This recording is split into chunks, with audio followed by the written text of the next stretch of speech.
ผมไม่ make out. Halo teman-teman, di video kali ini admin mau nyeritain film yang berjudul Baby Boy Baby Girl. Film ini menceritakan tentang seorang wanita yang sedang merintis usahanya dalam pembuatan kue karena bisnis sebelumnya tidak berjalan dengan baik. Lalu pada suatu ketika, wanita ini tiba-tiba bertemu dengan mantan pacarnya yang sekarang kondisi ekonominya jauh lebih maju, padahal dulunya mereka sama-sama kekurangan. Dari pertemuan itulah wanita ini lalu belajar dari mantan pacarnya yang ternyata bekerja sebagai pacar settingan dari tante-tante kaya sehingga hidupnya menjadi berubah total. Nah, kira-kira bagaimanakah kisah pria dan wanita ini selanjutnya? Yuk langsung aja admin mulai alur cerita filmnya. Cerita film ini dimulai dari seorang wanita cantik yang bernama Josie. Hari itu, Josie kebetulan mendapat telepon dari temannya yang ingin mengajaknya untuk bekerja sebagai pelayan freelance di acara pesta, padahal dia sedang membuat kue pesanan dari pelanggannya. Mendengar bayarannya cukup tinggi, Josie akhirnya setuju untuk menjadi pelayan freelance yang ditawarkan oleh temannya yang bernama Amy. Di tempat itu, Amy kemudian ditugaskan untuk menjadi penerima tamu, di mana dia bertemu dengan pria ganteng bernama Bastian yang langsung membuatnya jatuh hati. Di saat mereka berada di toilet, Amy langsung bercerita kepada Josie tentang pria ganteng yang barusan dia lihat. Kebetulan di pesta itu nama Bastian dipanggil oleh pembawa acara yang membuat Josie merasa sangat terkejut karena ternyata Bastian adalah mantan pacarnya.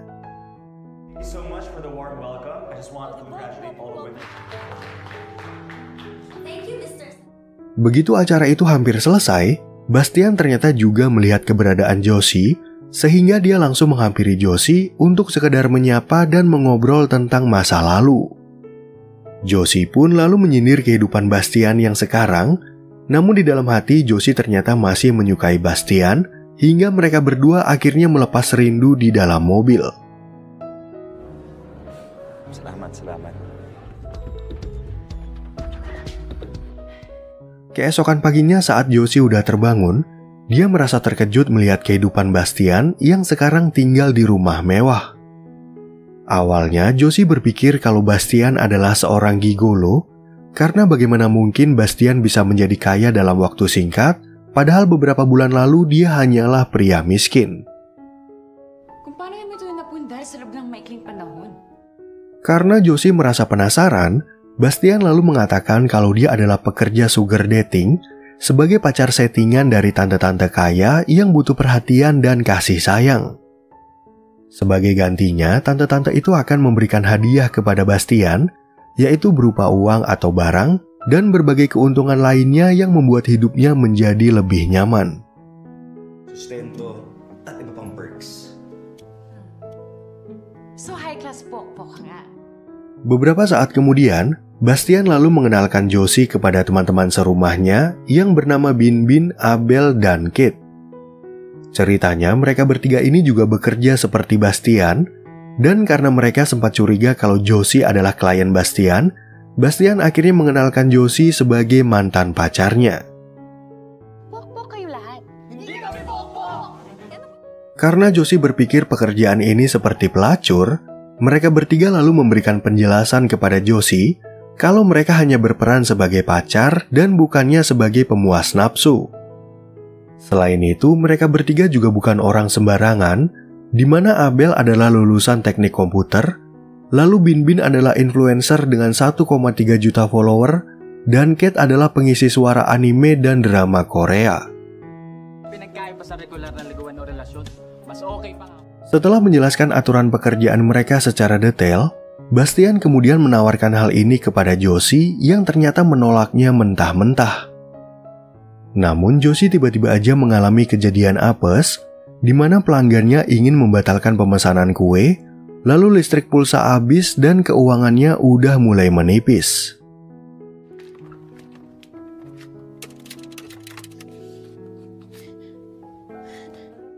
Gara-gara kejadian tersebut, Josie akhirnya nggak punya pilihan lain, sehingga dia langsung meminta bantuan kepada Bastian agar mendaftarkannya ke website sugar dating.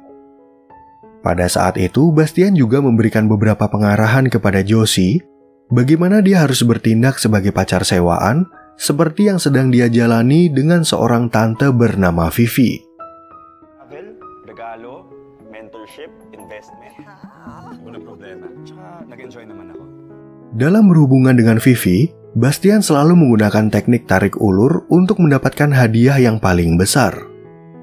Ternyata Bastian gak hanya menggunakan teknik itu kepada Vivi, melainkan dengan janda kaya bernama Loli dan seorang transgender bernama Briggs yang juga kaya raya. Ikaw humatol. Well, kung akman yan, magaling. Selama menjadi pacar sewaan, mereka berempat ternyata punya kegiatan untuk pamer hadiah dari klien, dan hal itu mereka lakukan untuk berbagi motivasi. Namun pada saat itu mereka merasa kecewa kepada Bin Bin yang hanya mendapat laptop bekas dari kliennya bernama Maggie yang ternyata merupakan wanita sederhana. Di naman din sila ganun kayaman kaya... Pok. Kate. Ano? Beberapa saat kemudian, Bastian mendapat telepon dari Josie yang ingin memberitahu kalau malam ini adalah hari pertamanya bertemu dengan klien.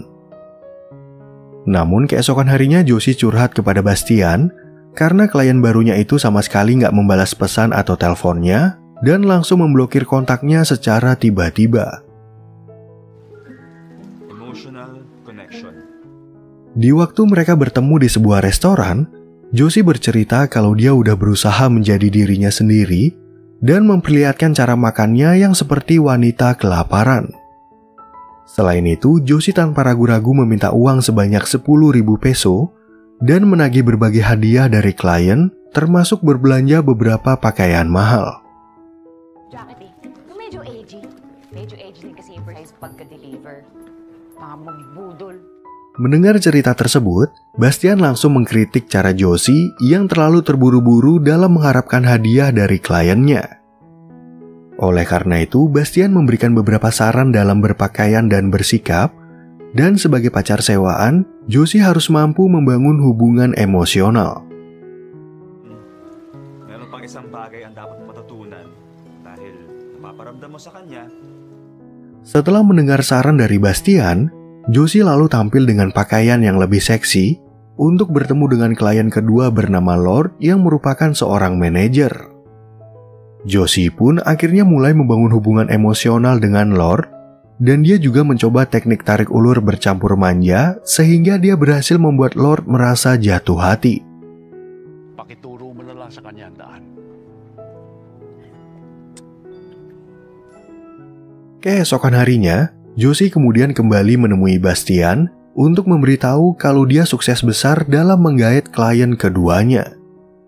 Kebetulan hari ini mereka ada pertemuan untuk pamer hadiah, di mana Abel, Kate, dan Bastian seperti biasa memperlihatkan hadiah mereka yang harganya di atas 10.000 peso.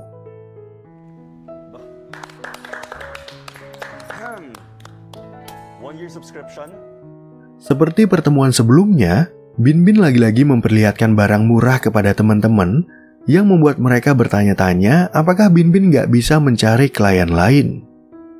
Ternyata Josie bisa menebak kalau Bin Bin jatuh cinta kepada Maggie karena Bin Bin terus aja berusaha membela Maggie kalau suatu saat nanti Maggie pasti akan menjadi orang kaya.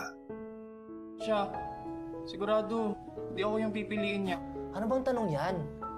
Sugar dating. Mendengar jawaban tersebut, Abel menjadi marah kepada Bin Bin karena seharusnya Bin Bin bisa mendapatkan klien yang lebih kaya. Awalnya Josie berusaha untuk membela Bin Bin, namun sayangnya hal itu ternyata melanggar aturan pekerjaan karena pekerja sugar dating gak boleh jatuh cinta pada kliennya. Diretso yung buhay nyo. Merasa suasana berubah menjadi canggung, Josie lalu giliran untuk pamer pemberian dari Lord kalau dia udah menyewa sebuah tempat untuk merayakan pesta ulang tahunnya. Josie pun kemudian ingin mengundang teman-teman ke acara itu, namun sayangnya Bastian gak bisa hadir dengan alasan dia udah ada janji untuk bertemu dengan Vivi.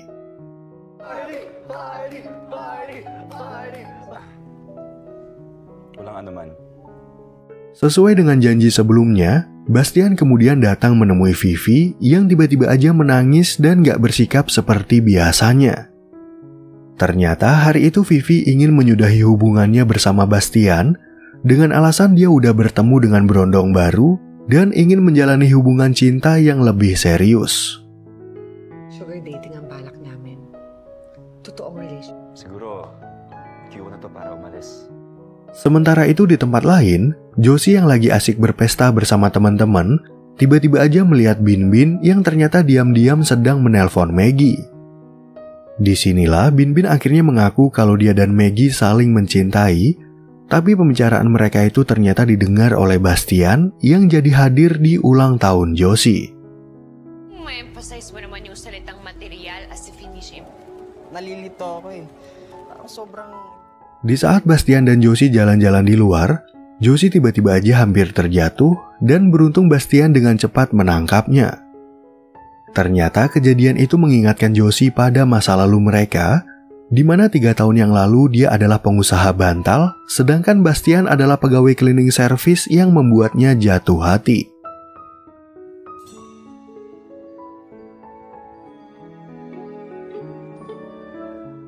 Pada saat itu, Bastian ternyata juga menangkap Josie yang hampir terjatuh, dan gara-gara kenangan itu, Josie jadi penasaran kenapa Bastian malah mengakhiri hubungan mereka. Sebenarnya Bastian gak mau mengungkit kisah hubungan mereka, tapi dia terpaksa mengingat kejadian di masa lalu, di mana Josie lah yang lebih dulu curhat tentang kesibukannya sebagai pengusaha kecil. Mapupuntahan pa tong customized pillow business ko. Guguho ng operations. Hindi mo naman. Amay mo pa yung gili-gili ko. Setelah Bastian menyelesaikan pekerjaannya, Josie merasa nyaman ngobrol dengan Bastian, dan dia ingin Bastianlah yang datang jika dia memesan jasa cleaning service.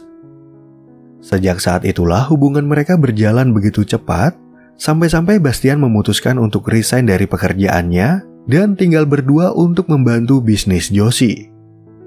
Pag bumalpak, wala akong ibang sisisi kundi sarili ko. Kailangan mo, katuwang. Tapi seiring berjalannya waktu, Josie hanya mengurus bisnisnya sendirian, dan dia sama sekali nggak percaya kepada Bastian untuk membantunya dalam mengurus pekerjaan. Bahkan Josie nggak bisa menyeimbangkan antara bisnis dan hubungan cinta, di mana Bastian selalu merasa nggak dipedulikan, hingga akhirnya dia memilih untuk menyudahi hubungan mereka. Nang uwi. Bayad na ba sila? Mendengar alasan tersebut, Josie merasa kesal kepada Bastian dan mengatakan kalau dia hanya ingin berjuang demi keuangan mereka. Namun di sisi lain Bastian gak bisa bertahan dengan keadaan itu, karena selain ingin menjadi bagian dari perjuangan mereka, Bastian juga butuh perhatian dan kasih sayang dari Josie. Ng iPhone at overnight sa isang premature resort. Oras. Atensyon. Karena Josie tetap merasa benar, Bastian lalu dengan rendah hati meminta maaf atas masa lalu mereka dan menjelaskan kalau dia juga terpaksa meninggalkan Josie. Josie pun akhirnya sadar kalau hubungan mereka kurang komunikasi, dan karena sekarang Josie sangat merindukan Bastian, dia akhirnya mengajak Bastian untuk melepas rindu di pinggir pantai.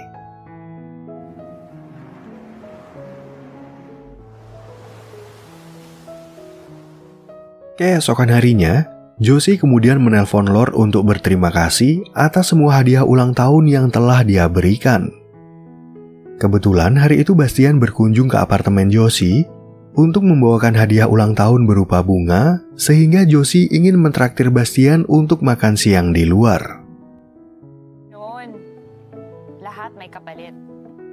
Ketika mereka berada di restoran, Bastian lalu ingin mengajak Josie untuk jalan-jalan, dengan alasan dia ingin mencari kacamata untuk melakukan pemotretan dengan perusahaan pakaian.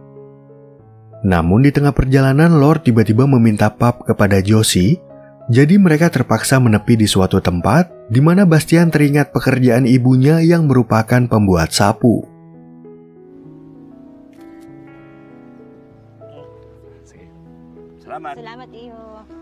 Setelah selesai mengirim foto kepada Lord, Josie kemudian memberitahu Bastian kalau hari ini Lord ingin mengajaknya untuk makan malam.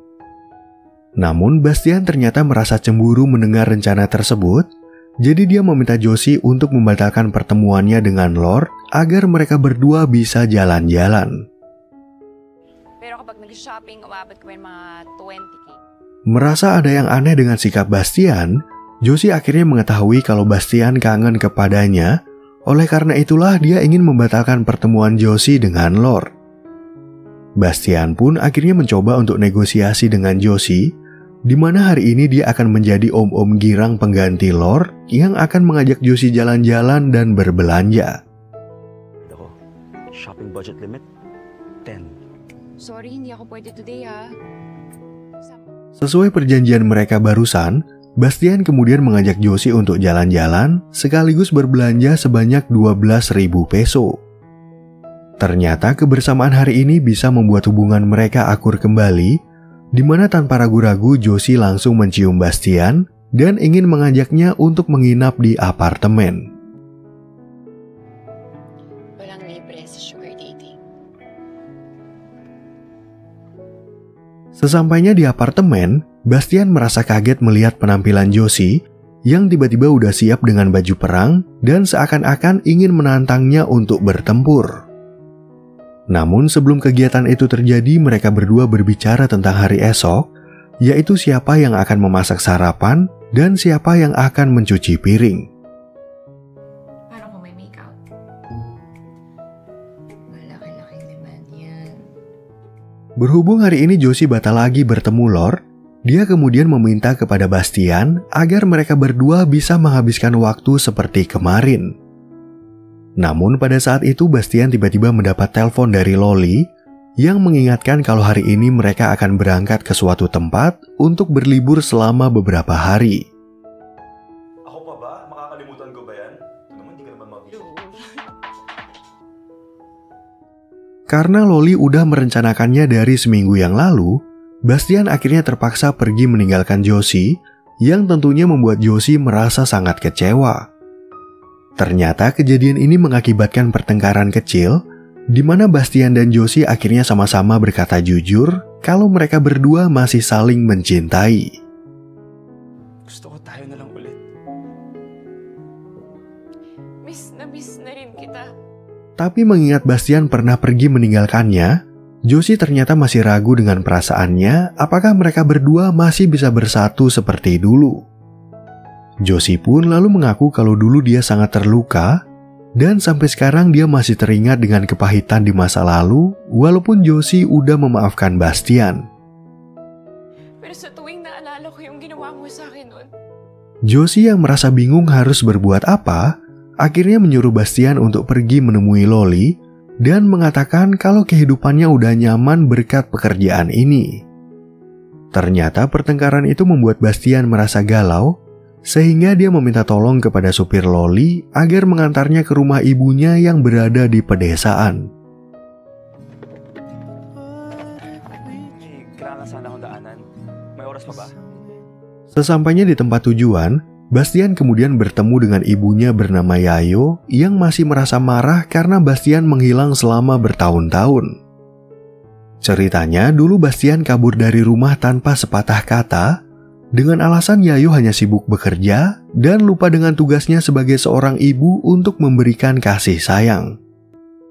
Bisi-bisita ka, gago ka. Hindi natin sinelebrate yung birthday ko. Waktu masih muda, Yayo ternyata diperkosa oleh ayah Bastian, sehingga dia akhirnya terpaksa bekerja keras demi merawat dan membesarkan Bastian sendirian. Bastian yang sedih pun lalu ingin memberikan uangnya kepada Yayo, namun Yayo langsung menolak karena dia ingin Bastian memperlakukannya sebagai seorang ibu. Ginawa mo naman kang pera. Tayo mo na lang ako paminsan-minsan. Beberapa hari kemudian, Bastian akhirnya memberitahu teman-temannya kalau dia memutuskan untuk berhenti dari pekerjaan ini. Kebetulan sekarang Bastian udah punya cukup uang, jadi dia berencana untuk mendirikan usaha di bidang cleaning service dan ingin menawarkan mereka untuk bekerja sama. Professional cleaning service?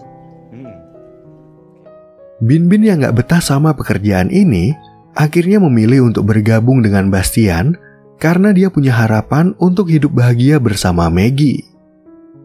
Di sisi lain, Abel ternyata masih betah menjadi pekerja sugar dating, sedangkan Kate memutuskan untuk pindah ke Eropa karena menurutnya di sana dia bisa menghasilkan uang yang lebih banyak.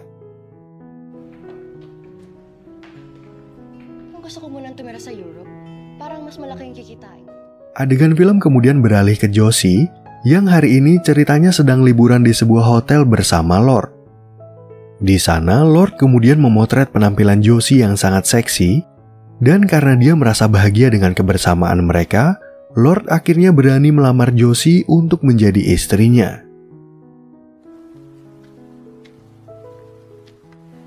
Permanente ka na sa buhay ko.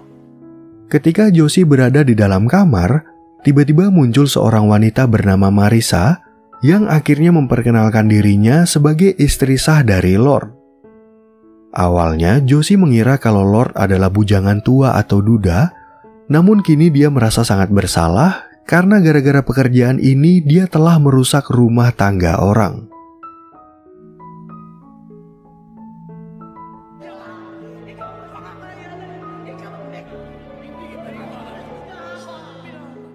Singkat cerita, beberapa bulan kemudian, Bastian akhirnya berhasil merintis usaha cleaning service-nya yang dibantu oleh Bin Bin.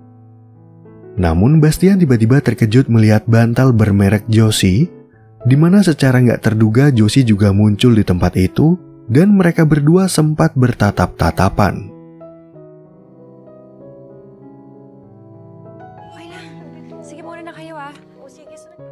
Ketika Bastian menghampiri Josie, Bastian lalu bercerita kalau dia udah berhenti dari sugar dating, dan begitu juga dengan Josie sejak mengetahui kalau Lord udah punya istri.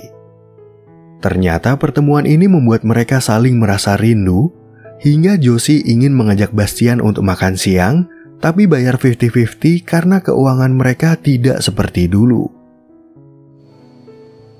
Kain tayo sa labas mamaya. Wala.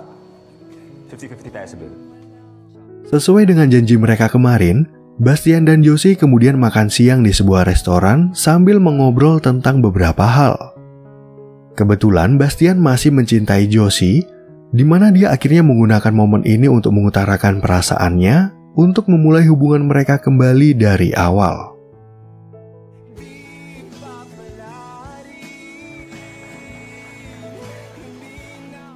Nah, oke teman-teman, sekian ya perjumpaan kita di alur cerita film yang berjudul Baby Boy, Baby Girl. Semoga teman-teman semua merasa terhibur sama alur cerita film ini, dan sampai jumpa di video yang berikutnya.